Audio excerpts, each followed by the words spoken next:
तरकस उठाया, जैसे ही बाण छोड़ा कि पुल बनकर के तैयार हो गया। अब हनुमान जी उस पुल पर उतरने के लिए जब चाहा, तब तक में भगवान कृष्ण कच्छप का रूप धारण करके और पुल के नीचे में घुस गया, अपना पीठ लगा दिया पुल के नीचे में। जैसे हनुमान जी उतरते हैं पुल पर, उसके वजन से भगवान कृष्ण का मुख से खून फेंक दिया, नदी में पानी लाल हो गया, लेकिन पुल टूटने नहीं दिया। हनुमान जी ने कहा, धन्य है प्रभु आप भक्त का रक्षा कैसे करते हैं, मैंने आज देख लिया।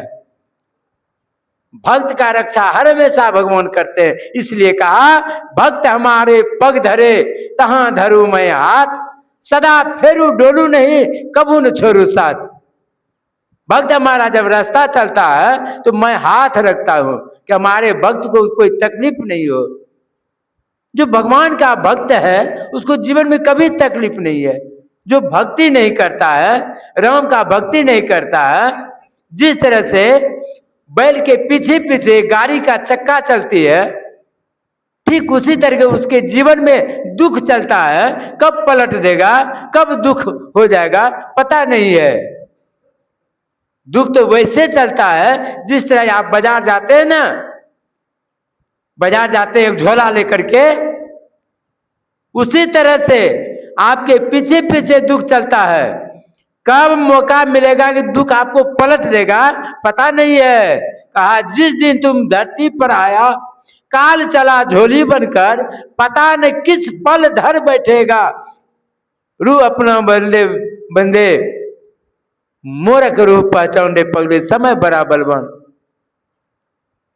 कब वह पटक देगा वो काल पता नहीं है। इसलिए जो भगवान का भक्त होता है, भगवान उसे हर हमेशा सहारा देते हैं, हर हमेशा दुख में प्रकट होते हैं। भगवान को दुख तकलीफ भक्त का बर्दाश्त नहीं होता। जब बाली ने सुग्रीव को दुख दिया तो भगवान को बर्दाश्त नहीं हुआ था। सारे घटना को सुनाया था सुग्रीव ने कि हमारा भाई बाली ने हमारी पत्नी को हड़प लिया, हमारा धन संपत्ति को हड़प लिया, हमको खोजते फिरता है, हे भगवान कब मार देगा हमको पता नहीं। उसके डर से मैं पहाड़ के गुफा में छिप करके मैं रहता हूँ। भगवान को बर्दाश्त नहीं हुआ। जिस तरह भगवान कृष्ण अर्जुन को कहा था कि हे अर्जुन, यदा यदा ही धर्मस्य ग्लानिर्भवति भारत, अभ्युत्थानम धर्मस्य तदात्मानं सृजाम्यहम्, परित्राणाय साधूनां विनाशाय च दुष्कृतम्, धर्म संस्थापनार्थं संभवामि युगे युगे। हे अर्जुन, जब जब पृथ्वी पर धर्म का हानि होता है, अधर्म का वृद्धि होता है, साधु संतों का निंदा होता है, हे अर्जुन तब तब मैं पृथ्वी पर जन्म लेकर के दुष्ट को संहार करता हूं। भगवान को बर्दाश्त नहीं होता है भक्त का दुख। इसलिए हम लोग मजबूती से भगवान का भजन करेंगे। देखते हैं जिस जमीन पर झंझट रहता है, बजरंगबली का प्रतिमा को खड़ा कर देता है, एक बजरंगबली का ध्वजा को गाड़ देता है, उसको हटाने वाला कोई नहीं है। देखिए भगवान, आज देखिए भगवान का मूर्ति बहुत कम मिलता है, लेकिन हनुमान जी का मूर्ति देखिए चौक चौक पर भरमार है। भगवान का मेन भक्त हनुमान जी है। वैसा भक्त बनिए तब कल्याण होगा। एक पलक भी नहीं बिछड़ते हैं। इसलिए अभी हम लोग सुन रहे थे रामचरितमानस सप्तम सोपान उत्तरकांड से, शिव आज सुख सनकादिक नारद, जे मुनि ब्रह्म विचार विशारद। शिव वर्मा सुखदेव जी नारद कवि पंडित सब ने बैठ करके विचार किया। जैसे कोई बैठक होता है, बैठक में पास होता है, कोई काम कार्य, उसी तरह ये मनुष्य सुखी कैसे रह सकता है? आपस में ब्रह्मा, विष्णु, शिव जी, सनकादिक, नारद सब पांच पंच बैठ करके विचार करते हैं, मनुष्य सुखी कैसे रहेगा? तो सबका क्या हुआ मत? सब कर मत खगनायक ये जे मुनि ब्रह्म विचार विचार कहा। सबका एक ही मत है, सबका एक ही मत है कि बिना भगवान के भजन किए हुए सुखी नहीं रह सकता। यदि सुखी रहेगा तो एकमात्र भक्ति है। यदि भक्ति करता है मानव तभी कल्याण होगा, तभी सुखी रह सकता है। बिना भक्ति का कोई यदि मन में सोचे हम सुखी रहेंगे, सुखी नहीं रह सकता। इसलिए कहा श्रुति पुराण सब वेद कही, रघुपति भक्ति बिना सुख नहीं। वेद पुराण शास्त्र ऐसा कहते हैं कि राम के भजन के बिना मानव सुख नहीं पा सकता। यदि सुखी है तो वह भक्ति करता है। सुख का आधार भक्ति ही है। जब जीवन में आप भक्ति करेंगे तभी कल्याण हो सकता है, इसके अलावा कल्याण नहीं होगा।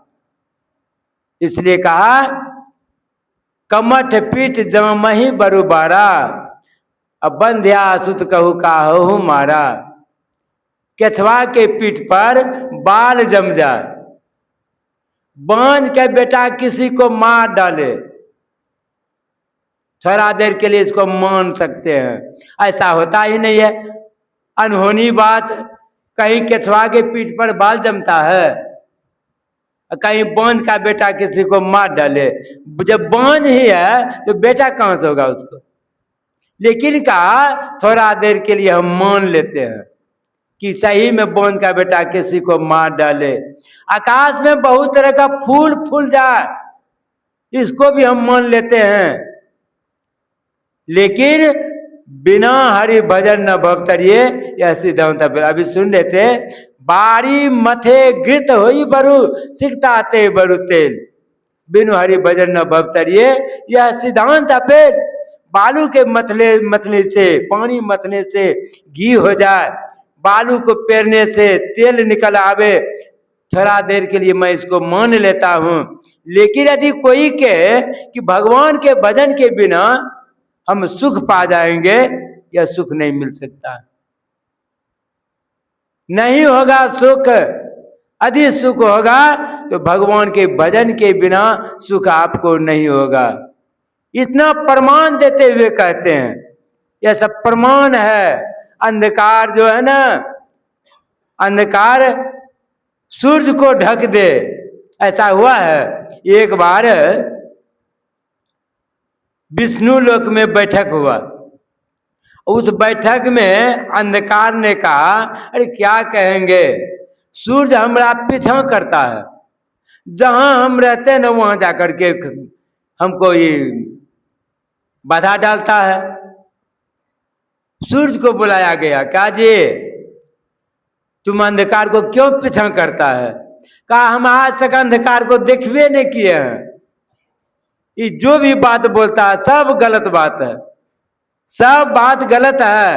यदि अंधकार है तो बुलाइए तो हमारे सामने में मुंह पे हम उसको पिंड छोड़ देंगे, उसका पिंड हम छोड़ देंगे। अब बताइए सूर्य के नजदीक में अंधकार आएगा? नहीं आएगा। ठीक उसी प्रकार भक्ति जो करेगा, भक्ति के आगे दुख कभी जीवन में नहीं आ सकता, कभी जीवन में दुख नहीं होगा।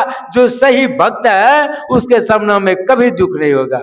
जिस तरह से आग के नजदीक ठंडी भागता है, उसी तरह भक्ति करते हैं तो भक्ति करने के बाद दुख चल जाता है।